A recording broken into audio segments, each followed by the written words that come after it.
Di era media sosial, citra seorang pejabat bisa berubah sangat cepat. Hari ini dihujat, besok dijadiin meme. Lalu beberapa minggu kemudian, malah dianggap lucu dan menghibur. Fenomena ini semakin sering nih terjadi. Kalau kalian bisa ngerasain, ada pejabat yang awalnya mendapat kritik keras karena kebijakannya dianggap merugikan rakyat. Namun, alih-alih melawan kritik secara langsung, dia dan tim public relations justru memilih pendekatan yang berbeda. Menerima ejekan itu menjadi sebuah candaan. Awalnya masyarakat tertawa dan terus-terusan untuk mengejek, tapi perlahan-lahan ejekan itu tuh berubah menjadi hiburan juga buat masyarakat. Dan tanpa sadar, kritik yang dulu tajam mulai kehilangan arah. Masyarakat masih ramai, tapi nggak lagi benar-benar marah. Nggak lagi benar-benar mengkritik. Mereka mengejek, membuat meme, tertawa bersama. Lalu lanjutin hidup seperti biasa. Dan itulah, kritik berubah menjadi hiburan. Dan itu jauh lebih berbahaya daripada kebencian. Mari kita bahas. Dalam politik modern, citra seorang pejabat itu lebih penting daripada substansi. Ketika seorang pejabat mendapat kritik besar, ada dua pilihan: melawan kritik atau menyerap kritik itu menjadi bagian dari persona dirinya. Strategi kedua inilah yang sering dipakai sekarang. Ketika masyarakat mengejek, membuat candaan terhadap dirinya, gaya bicaranya aneh, kebijakannya aneh, tingkah yang kontroversial, awalnya mungkin pejabat tersebut marah ketika mengetahui ejekan tersebut. Namun pintarnya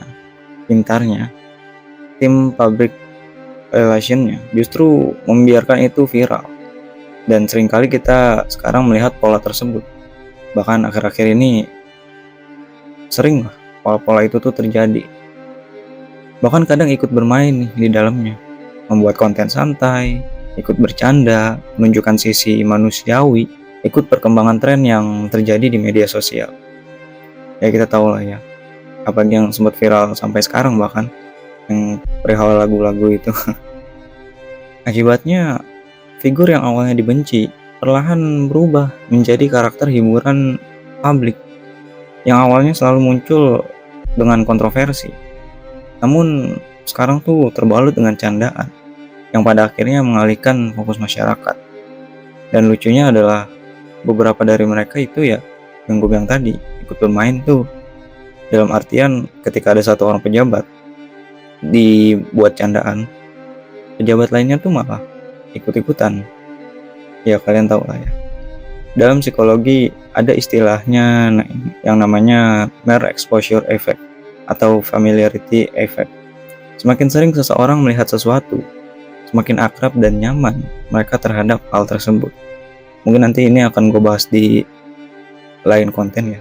Gue buat satu video khusus tentang familiarity effect-nya dan beberapa contohnya yang sangat-sangat relate dan sering terjadi di kehidupan kita.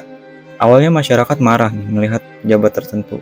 Namun karena terus muncul di meme, di video lucu, di candaan internet, di klip-klip konten yang lain gitu kan, bahkan di semua sosial media masyarakat, otak mulai mengasosiasikan figur itu bukan lagi dengan kemarahan, tapi dengan hiburan. Kita seolah melihat dia tuh nggak lagi marah karena kebijakannya, nggak lagi marah karena gebrakan-gebrakan kontroversialnya, tapi kita melihat dia tuh sebagai ya udah bahan ejekan aja, candaan gitu.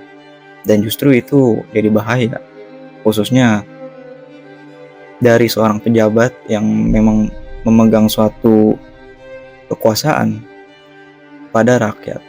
Dan ketika seseorang sudah terasa akrab, kritik terhadapnya menjadi lemah secara emosional. Selanjutnya adalah humor punya kekuatan besar dalam psikologi sosial. Humor bisa meredakan ketegangan, mengurangi kemarahan, membuat sesuatu terasa nggak terlalu serius. Inilah kenapa candaan bisa menjadi alat politik yang efektif.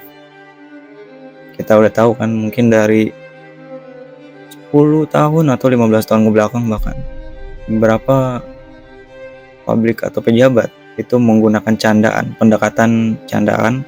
pendekatan ramah terhadap rakyat. agar mereka terlihat lebih friendly. Inilah kenapa ketika kebijakan merugikan muncul, masyarakat nggak lagi nih bereaksi dengan diskusi serius, nggak lagi dengan teori-teori analisis terhadap kebijakan-kebijakan yang kontroversial apalagi yang merugikan rakyat. Tapi yang muncul justru meme baru, editan baru, komentar sarkas, candaan viral. Masalahnya, tertawa terus-menerus bisa membuat masyarakat kehilangan sensitivitas terhadap masalah sebenarnya, bahkan terhadap si pejabat tersebut. Itulah kenapa gue bilang ini lumayan berbahaya. Fenomena ini perlahan mengubah posisi masyarakat. Yang dulu masyarakat itu mengawasi kekuasaan, sekarang masyarakat menonton kekuasaan seperti tontonan. Politik berubah menjadi entertainment, pejabat berubah menjadi karakter di internet. Dan ketika kebijakan baru muncul, reaksi publik hanya sebatas, ya dia lagi, ya berulah lagi, wah anomali apa lagi nih, dia memang gitulah orangnya, meme baru lagi nih. Bukan lagi menanyakan kenapa kebijakan ini dibuat, terus siapa yang dirugikan, apa dampaknya ke masyarakat, bukan ke dirinya sendiri. Jadi mulai tumpul kritik terhadap pejabat tersebut gitu. Dalam psikologi ada konsep bernama learned helplessness, yaitu kondisi ketika seseorang terlalu sering merasa suaranya nggak ngubah apa-apa, hingga akhirnya berhenti mencoba. Masyarakat yang terus kecewa akhirnya lelah marah, lelah protes, lelah berharap ada perubahan. Maka humor menjadi pelarian paling mudah, candaan menjadi hiburan yang paling efektif, yang paling gampang didapat lah. Karena tertawa terasa lebih ringan daripada terus-menerus kecewa. Namun, balik lagi yang tadi gue bilang, di situ bahayanya. Karena ketika rakyat nggak lagi marah terhadap kebijakan-kebijakan yang merugikan, kekuasaan kehilangan tekanan sosial untuk berubah. Para pejabat-pejabat yang ada maksud tertentu, itu akan lebih mudah untuk bergerak.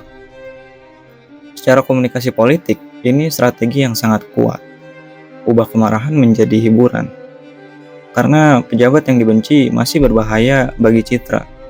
Tapi pejabat yang dijadikan meme lucu, candaan, akan lebih mudah diterima oleh masyarakat. Dan selama masyarakat sibuk bercanda, substansi kebijakan perlahan tenggelam di bawah algoritma hiburan. Dan pada akhirnya masalah terbesar bukan ketika rakyat marah. Masalah terbesar adalah ketika rakyat udah nggak peduli. Karena kemarahan masih menunjukkan harapan.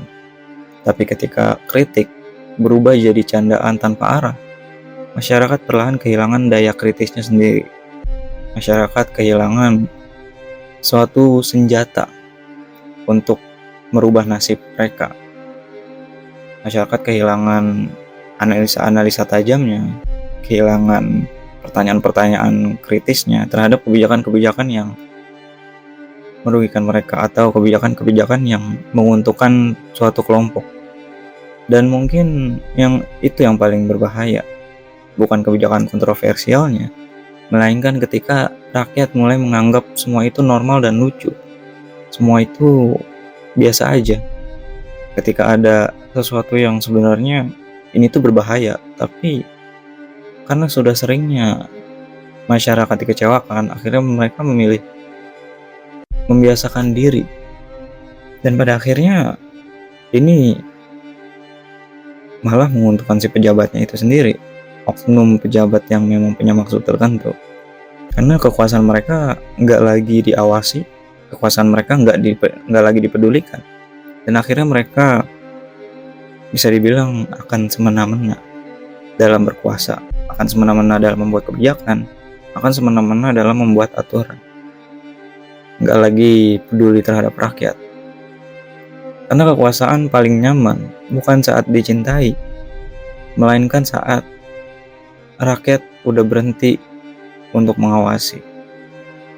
Mungkin itu aja dari gua Alif Rahmat, sampai jumpa.